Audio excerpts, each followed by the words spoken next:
Bonjour et bienvenue. Aujourd'hui, on explore un sujet qui dérange et fascine, l'anthropophagie.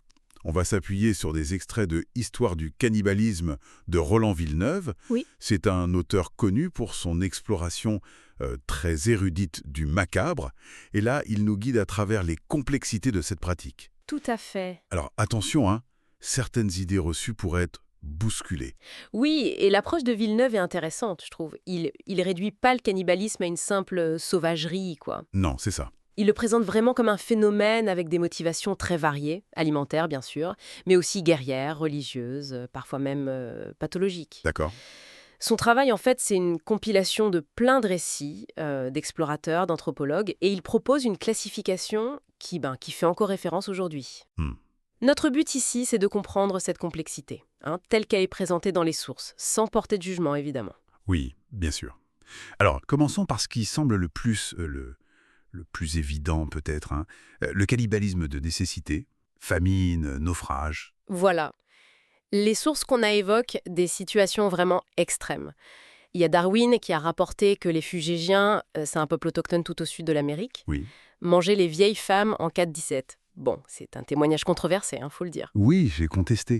Mais il y a d'autres récits, de mères en Australie forcées de manger leurs enfants, ou même des épisodes en Europe médiévale. Raoul Glaber en témoigne en 1033. Ah oui, quand même. Et puis bien sûr, le cas tragique du radeau de la Méduse. Ça illustre bien comment, face à la survie, les normes sociales peuvent voler en éclats. C'est clair? Et c'est cette distinction que Villeneuve, en s'inspirant de Voltaire d'ailleurs, met en avant, Hmm. la pure nécessité d'un côté, Ouais. et de l'autre, d'autres motivations, Hmm. qu'il appelle superstition ou volontaire. Hmm. Et c'est là que ça devient peut-être encore plus déroutant pour nous aujourd'hui. Ah oui, carrément. Ce cannibalisme volontaire, ou même presque gastronomique, c'est troublant. Hmm. Villeneuve rapporte des témoignages qui décrivent la chair humaine comme, je cite, excellente. C'est ça. Des peuples comme les Tupis au Brésil ou les Maoris en Nouvelle-Zélande semblaient la rechercher activement. On trouve même des détails sur la préparation, rôti, bouilli. Boucaner aussi. Cette technique de fumage qui a donné le nom au boucanier. Ah d'accord, je vois le lien. Et c'est fascinant de voir cette variabilité.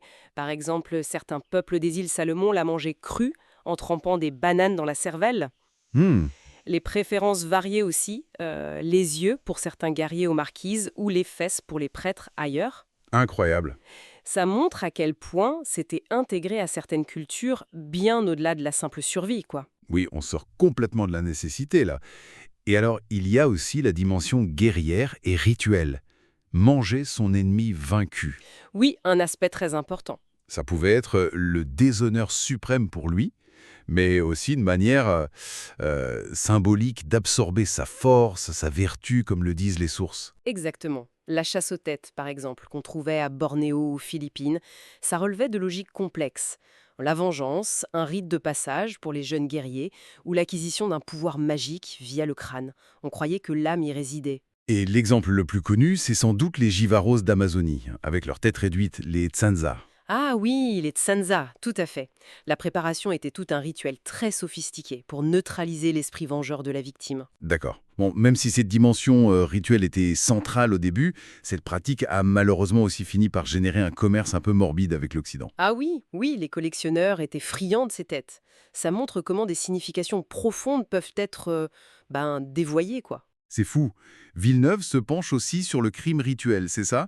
Notamment dans des sociétés secrètes comme les hommes léopards en Afrique. Exactement. Là, le cannibalisme devient un instrument de terreur, mais aussi de cohésion interne. Le partage du corps de la victime, ça scelle un pacte de silence entre les membres. Personne ne peut dénoncer les autres. Terrible. Et parfois, c'est lié à des fétiches, des objets qui sont crus magiques et qui exigeraient des sacrifices humains. Il donne des exemples ou quoi? Oui, il parle des meurtres d'Iretlo ou Basutoland, ce qui est aujourd'hui le Lesotho. Des parties du corps étaient prélevées pour fabriquer des cornes magiques censées apporter richesse et pouvoir.